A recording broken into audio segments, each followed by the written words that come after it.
aqui sobre geopolítica. A geopolítica brasileira, a partir da Segunda Guerra Mundial até os dias de hoje, né? Uma caminhada aí de praticamente 80 anos, e analisarmos aí o que o Brasil, ao longo do tempo, produziu na geopolítica nacional, regional, né, latino-americana e mundial. Tá? Primeiro, vamos relembrar aqui que geopolítica é quando nós falamos da relação de Estado, país e poder. Porque o poder é exercido pelo Estado e as políticas vão se dar de acordo com os interesses da classe dominante, seja ela qual for.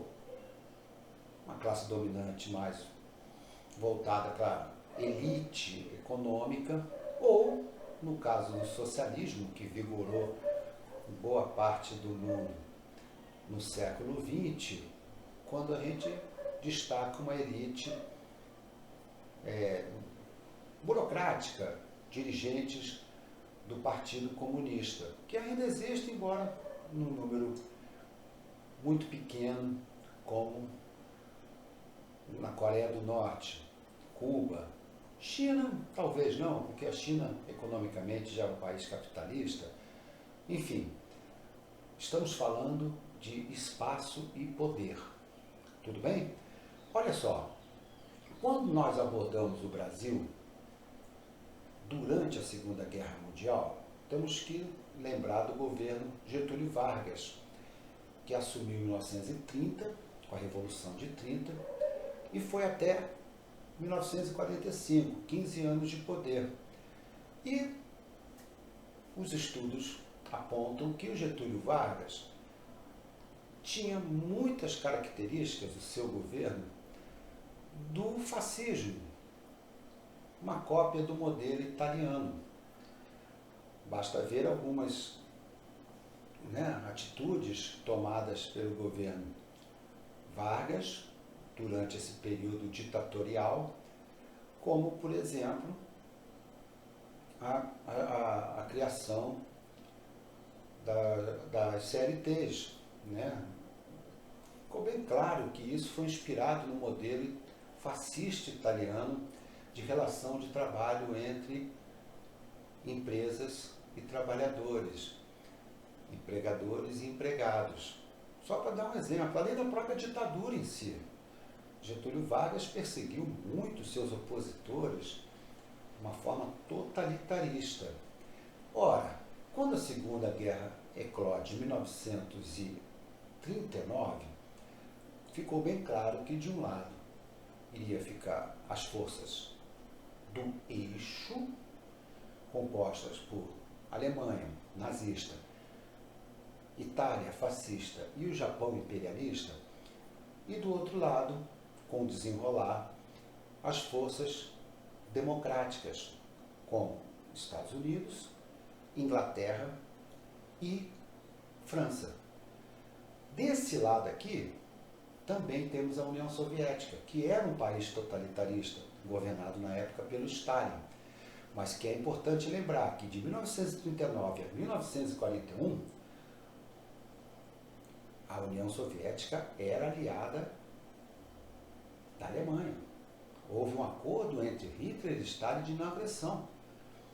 E eles, inclusive, partilharam a Polônia quando do início da Segunda Guerra Mundial. A Alemanha nazista entrou pela porção oeste da Polônia, enquanto que a União Soviética invadiu o lado leste. E a Polônia deixou de existir. Somente em 1941 que o Hitler acabou com essa aliança e invadiu a União Soviética.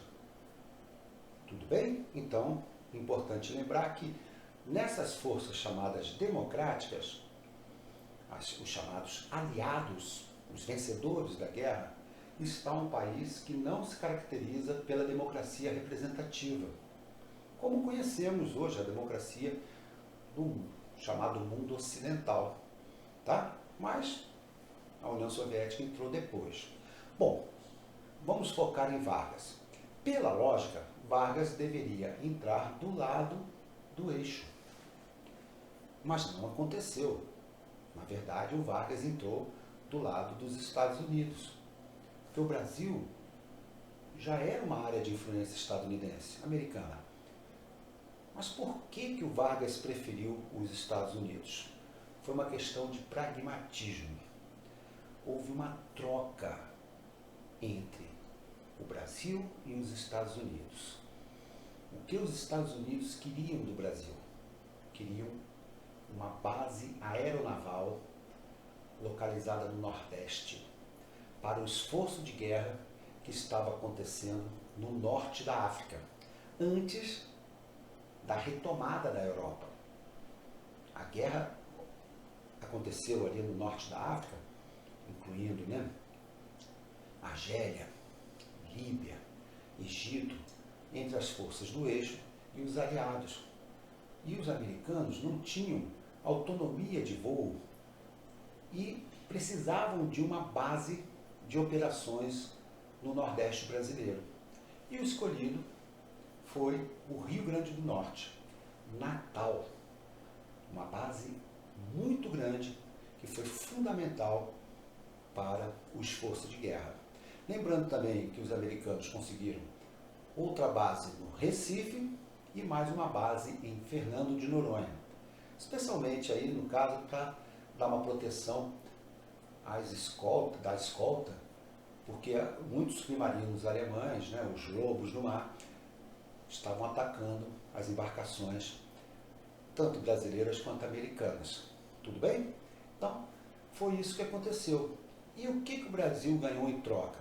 O Brasil ganhou uma siderúrgica, que até hoje é a maior da América Latina, a Companhia Siderúrgica Nacional, localizada em Volta Redonda, que foi fundamental para completar o nosso modelo industrial, que na época estava precisando da indústria de base. Os Estados Unidos entregaram essa siderúrgica ao Brasil, localizada estrategicamente entre o Rio de Janeiro e principalmente São Paulo, ali no chamado Vale do Paraíba do Sul. Tudo bem? Então foi isso que aconteceu. O Vargas ficou do lado dos Estados Unidos, mandando tropas, inclusive, em números relativos pequenos, se comparado com a grandiosidade que foi a Segunda Guerra Mundial. Mas também tivemos os nossos pracinhas brasileiros lutando na Itália, entre 1944 e 1945. Quando terminou a guerra, o Vargas foi deposto, mas aí o Brasil já estava totalmente na órbita dos Estados Unidos da América. E continuou com isso nos anos seguintes. Na sequência, nós temos aí a posse do Eurico Gaspar Dutra, depois a volta do Vargas ao poder, ele se suicida em 1954, Juscelino Kubitschek na sequência, Jânio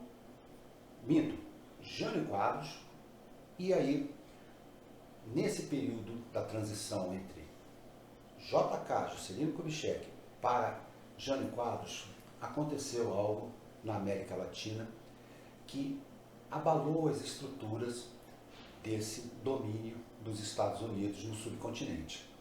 Foi a Revolução Cubana de 1959. Em 1961, 2 anos após, Cuba se voltou totalmente para a União Soviética, adotando o modelo socialista, do socialismo real. Ora, isso causou nos Estados Unidos um medo muito grande que na geopolítica chamamos de efeito dominó. Se um país cai, os outros vão caindo também. E os Estados Unidos passam a fortalecer muito os países aliados na América Latina com ditaduras, para que não houvesse nenhum perigo de uma ameaça socialista na América Latina. E o Brasil não foge a isso. Depois do Jânio Quadros, veio João Goulart. Jânio Quadros renunciou, João Goulart, que era o vice, assumiu, e o Brasil, a partir de 1961, começa uma certa tentativa de mudanças nas suas estruturas sociais. Não que João Goulart fosse socialista, na sua essência, mas mudanças de base, com certeza, estavam em curso.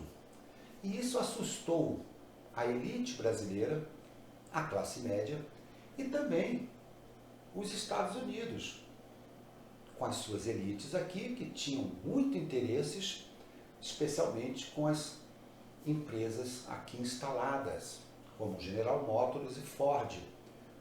Não era possível deixar um governo que estava tentando redirecionar o Brasil uma ameaça de um possível socialismo que na cabeça de muitos poderia ter acontecido. Há controvérsias. Uns dizem que não teria acontecido o socialismo. Já outros dizem que poderia ter acontecido. E em 1964 acontece o golpe que depois o João Goulart. Também essa discussão hoje causa polêmicas. Alguns afirmam que João Goulart abandonou o poder. Portanto, houve uma vacância desse poder e os militares assumiram. Sempre vai haver polêmica, sempre vai haver contradição. Mas, no geral, como os tanques rolaram as suas esteiras sobre os asfaltos e se dirigiram ao Rio de Janeiro, especialmente saindo de Minas Gerais, acredita-se então que o que melhor explica que houve um golpe contra um governo eleito democraticamente. Lembrando que Jânio Quadros era o vice, o João Goulart era o vice do Jânio Quadros. E naquela época, fica essa curiosidade, o presidente e o vice não formavam uma chapa só. O brasileiro votava para o presidente e dava outro voto para o vice.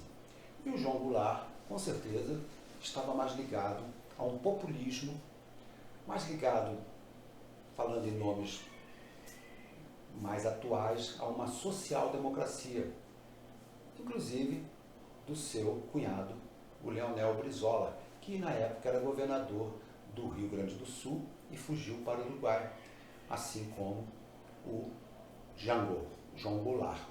E o Brasil, a partir de então, durante 2 décadas, fica totalmente acoplado aos Estados Unidos da América, no período que conhecemos como Guerra Fria. O Brasil tomou um lado, tomou um partido, Estados Unidos da América. Os militares e a elite que governou o país e governa até hoje com essa visão do anticomunismo. Entenderam? Beleza? E isso aconteceu de 1964 a 1985, que é o período do chamado regime militar, que no próprio meio acadêmico hoje já está se usando o termo regime civil-militar.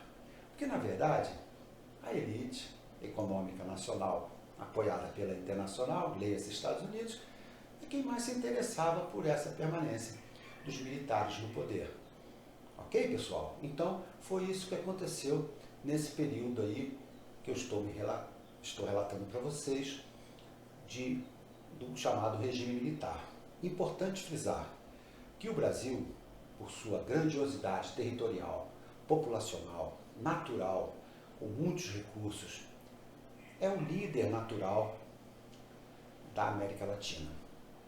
E o Brasil passa a explorar, a partir de então, essas características, especialmente no chamado Cone Sul, o país que passa a ser órbita da geopolítica brasileira, que é um destaque, é o Paraguai. O que o governo militar fez? O governo militar brasileiro construiu a usina hidrelétrica de Itaipu e a área alagada abrange territórios brasileiros e paraguaios. Paraguai não entrou com nada, o Brasil entrou com praticamente 99,9% dos recursos para essa construção que até pouco tempo era a maior usina hidrelétrica do mundo.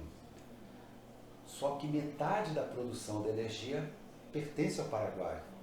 E o Paraguai exporta essa energia elétrica, porque ele tem excedente, é um país pequeno, com pouquíssimas indústrias, população também reduzida, para o Brasil, até hoje. Está no contrato.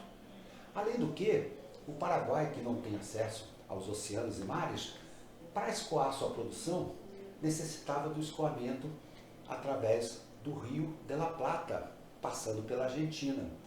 O Brasil constrói rodovias para escoar a produção paraguaia até o porto de Paranaguá, no estado do Paraná. Então veja bem que estou dando exemplo de um país, o Paraguai, que a partir do momento passa a ser área de influência brasileira. Podemos citar também a Bolívia, entre outros países que estão na órbita da geopolítica brasileira até hoje. Tudo bem?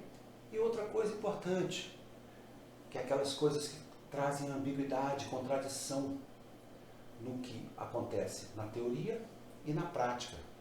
Estou me referindo ao período da Guerra Fria, um período em que o mundo estava dividido entre socialistas e capitalistas. Pois bem, vejam que curiosidade.